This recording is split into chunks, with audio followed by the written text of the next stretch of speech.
Advanced technology continues to play a role in helping with patient care. That's right. We continue our medical series with Sioux Center Health. Tonight we focus on artificial intelligence, AI, and how the medical center is using it. It's tonight's Healthbeat 4.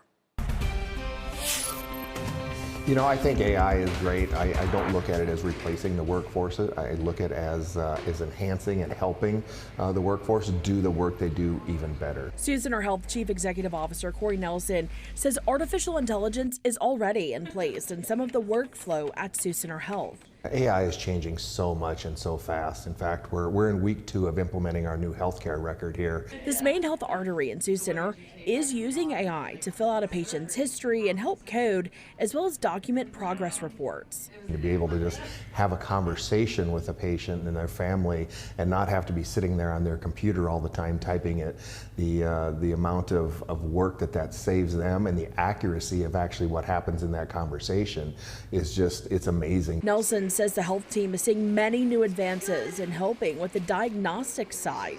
You know, AI looking at images from x-rays and CTs and everything like that, and kind of shooting back to the doctors about, hey, here's what I'm seeing as the AI, you know, here's maybe a couple areas you really want to focus on. So it's helping them get through more images quicker and helping identify things that maybe through fatigue may not have gotten seen. It's a long way from the way the faith-based nonprofit health ministry started 75 years ago, but a new way of adapting to the evolving health industry, ultimately for the benefit of patient care.